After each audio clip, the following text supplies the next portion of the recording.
former Homeland Security Committee ranking member. He's Senator Scott Brown. He says the judge's ruling is making us unsafe. Okay, Senator, let's get right to it. Let's continue the conversation. You know, Trump is not anti-Muslim. He's saying he's anti-radical jihadi. And we have an unconventional war going on, terrorists doing unconventional things like driving trucks into crowds. There's no Maginot Line with armies amassed on either side. And even FBI Director Comey says, wait a second, a terrorist diaspora coming from Syria, coming from Iraq, as basically they're shutting down the ISIS capitals there. What do you make of that?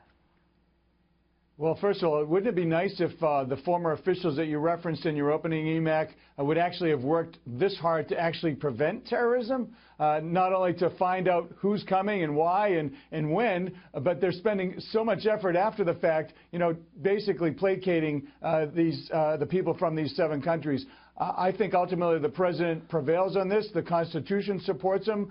Congress supports him. And to have the Ninth Circuit, which is really a political court, everybody knows it, is very liberal. They disregard the Constitution on a regular basis.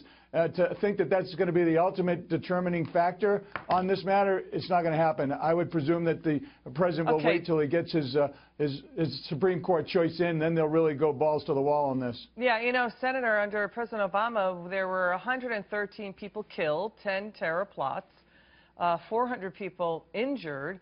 It's also about who we're letting in the door as naturalized citizens as well. And, you know, the thing is, here's what the fight is about. The one side, the Ninth Circuit judge who said, wait a second, hold on, the 100 tech companies. Now the Democrats jumping in.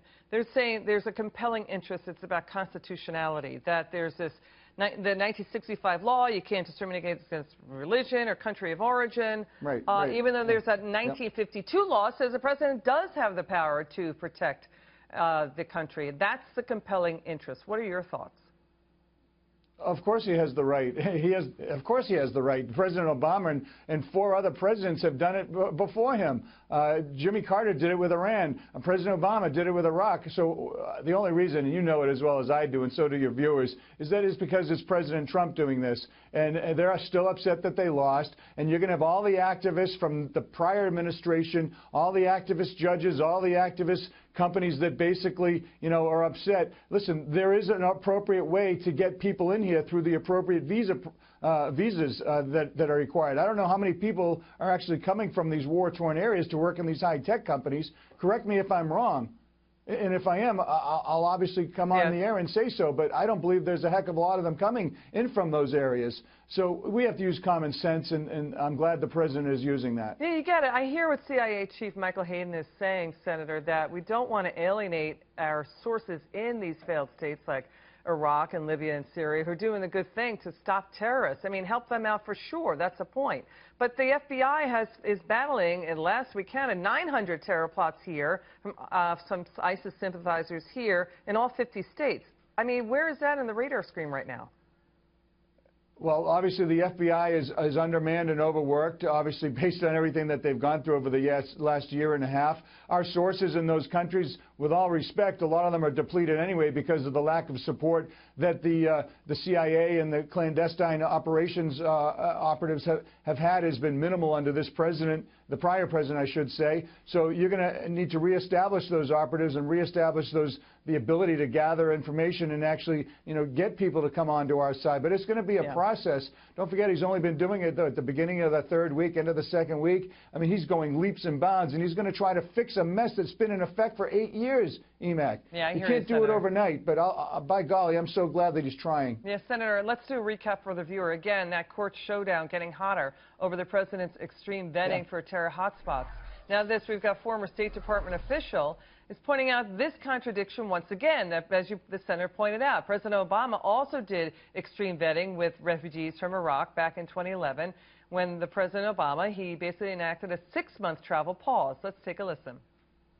The 2011 pause was in response to a specific threat that we had gotten, that we thought people we had evidence that people were using these refugee flows to possibly come into the U.S. and commit acts of terrorism. So it was in response to a threat, and because of that, we tightened our vetting.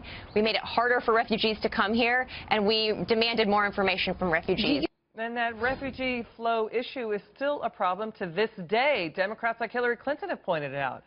So, Senator, you know, critics are wondering, where were the judges? Where was the Silicon Valley uproar? Where was everybody raising objections back in 2011? Senator, isn't that a double standard?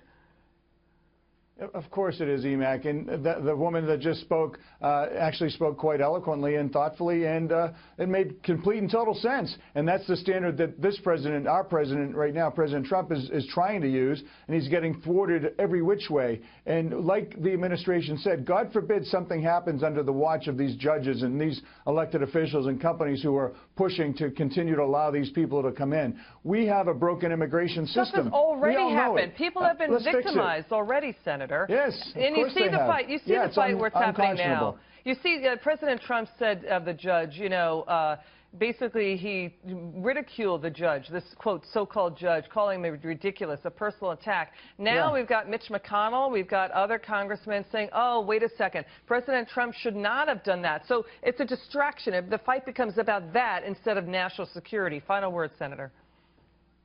Final word is I don't care what the president says about the judge. What I do care about is the fact that the judge made a terrible decision with regard to interpreting the Constitution without having all the proper intelligence information and briefing on this, and just basically going on the basic, you know, information in politics versus, you know, protection and safety of our country. So I don't care what he says. Final word. I do care about the decision. Should any, as the Vice President said, should any federal judge have anything to say about national security policy? Final word, Senator.